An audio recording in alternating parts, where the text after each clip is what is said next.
ताल कालीकोटका चुली मुगु राम्रा रारा ताल हाम्रा गाउँकी बैकेनिका हाम्रा गाउँकी बैकेनिका नाक राम्रा फुली हाम्रा गाउँकी बैकेनिका हाम्रा गाउँकी बैकेनिका हाम्रा गाउँकी बैकेनिका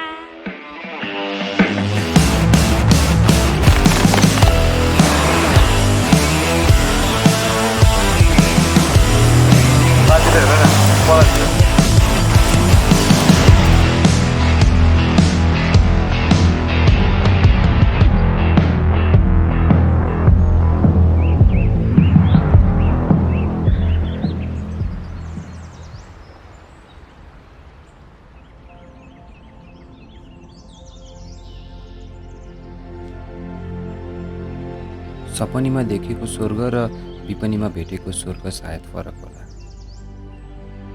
मनले शान्ति पाउने र आफूलाई चिन्न सिकाउने ती स्वर्गका स्वरूप पनि त थुप्रै होलान्। सायद स्वर्ग ती मोतीका दाना जसरी सजिएका तलाउ होला कि ती चाँदीका लौरी जसरी ठडिएका झरना होला। सायद हरिया डाँडाका बीचमा सुसेली हाल्दै बगिरहेका ती चञ्चल नदी होला।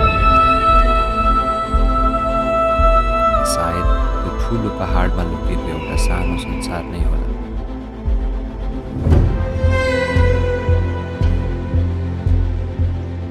जे होस् स्वर्ग यतै कतै नै छ। सायद हामीमै स्वर्ग छ, सायद स्वर्गमै हामी छौँ।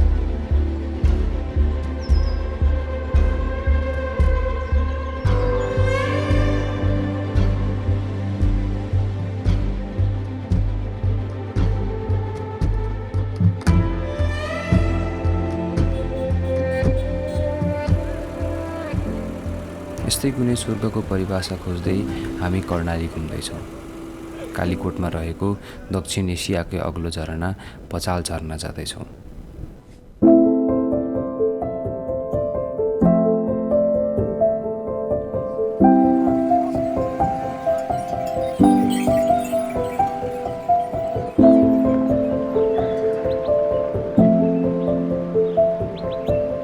नयाँ ठाउँ देख्न पाउने उत्साह, मुहारमा हाँसो र मनमा छुट्टै आनन्दका साथ कर्णालीको चिसो हावामा झुल्दै हामीहरू यात्रा गर्दै थियौँ।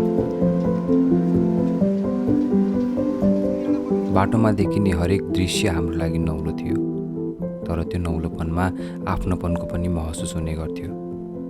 लाग्दै थियो कि त्यो सुस्साइरहेको कर्णालीले हामीलाई अझै नजिक बोलाउँदैछ।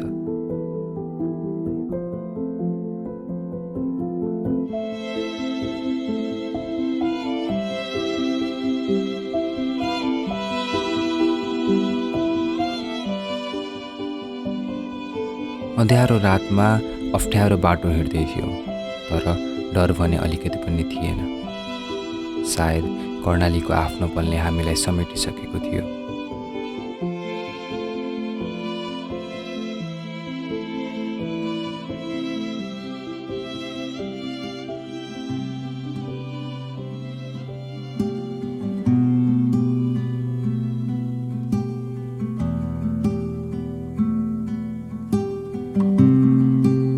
भनिन्छ बिहानीले जुनसुकै ठाउँको पनि सुन्दरताको बयान गर्छ अरे, र त्यो बिहानी हाम्रो लागि त्यस्तै थियो। त्यो सुस्साइरहेको कर्णालीसँगै ती मुस्काइरहेका मुस्कानले हामीलाई स्वागत गरे चाहिँ लाग्दै थियो।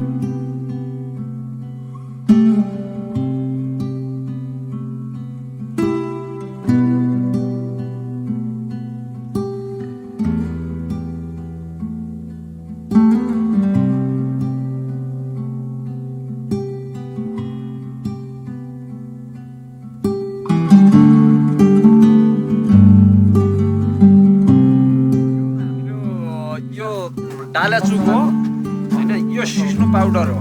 अहिले हामीसँग भएको उत्पादन अहिले यही नै छ, तर आजको यात्रा अलि कठिन थियो, र त मार्सी चामलको ताकत र साथीभाइको साथसँगै हामी एउटा सुन्दर स्वर्ग भेट्ने आशमा उकालो चढ्दै थियौँ।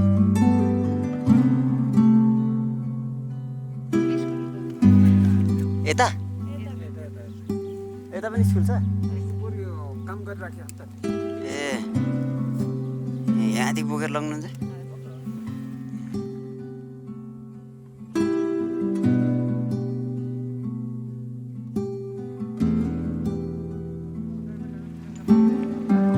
ट्र्याक्टरमा गइदिउँ ल ल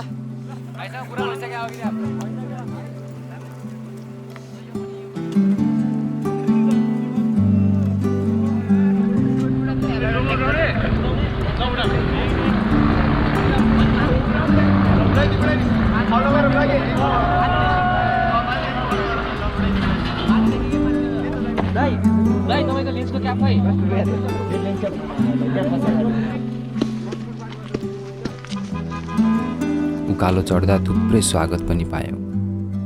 भिरालो बाटोमा ट्र्याक्टरको यात्रा सायदै कहिले भयो होला। जे होस् रमाइलो एकदम भयो।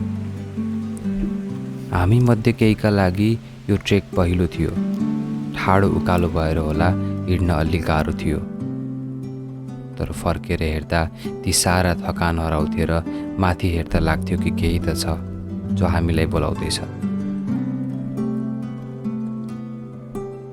बयान गर्न नसकिने सुन्दरता, कर्णालीको मौलिकता र कर्णालीवासीको महानता। आजको दिन हाम्रो लागि साँच्चीकै बेग्लै थियो।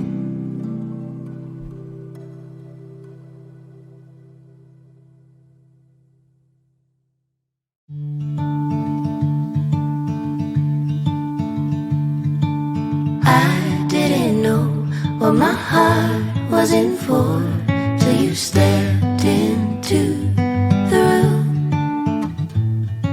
and I didn't show.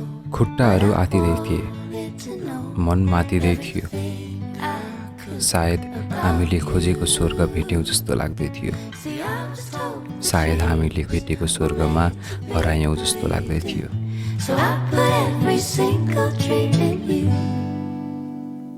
but you said हामीहरू दक्षिण एसियाकै सबैभन्दा अग्लो झरना पचाल झरनासँग आँखा जुदाई गर्दैथ्यौँ र त्यो आनन्द सायदै यो भिडियोले बयान गर्न सक्ला।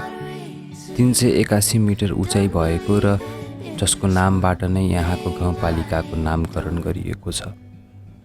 कर्णालीको मात्र नभएर सिङ्गो नेपालकै सुन्दर गहनाको अगाडि हामी उभिएका थियौँ। पचाल झरना नेपालको 100 पर्यटकीय गन्तव्यमध्ये 64औँमा पर्छ र विभिन्न मौसममा विभिन्न रूप देख्न सकिने यस झरनाको धार्मिक महत्त्व पनि एकदमै ठुलो मानिन्छ।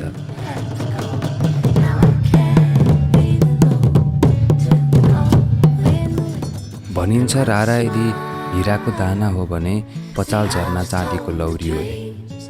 तर थाहा छैन नेपालमा किन यति सुन्दर ठाउँहरू अझै नि ओजेलमा बसेका छन्।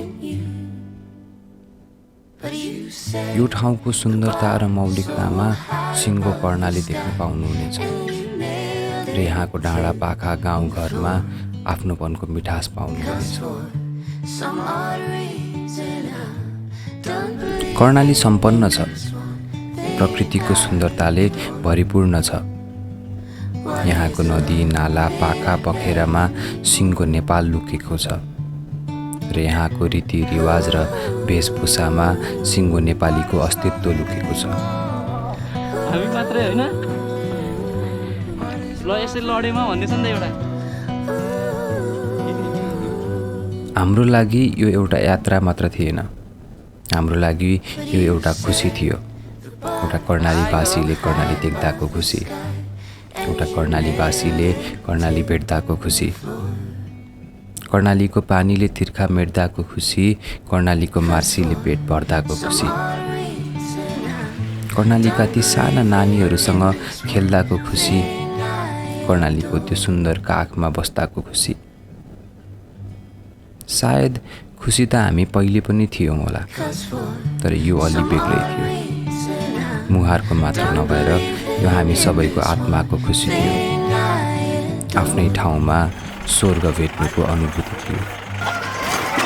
कस्तो कस्तो अनुभव भइरहेछ दाइ? हाम्रो रोजका रोडमा हाम्रो गाइजहरूलाई चाहिँ शिशिर दाइ कस्तो भइरहेछ? Extreme next level adventure bubble भयो, सोचे भन्दा राम्रो।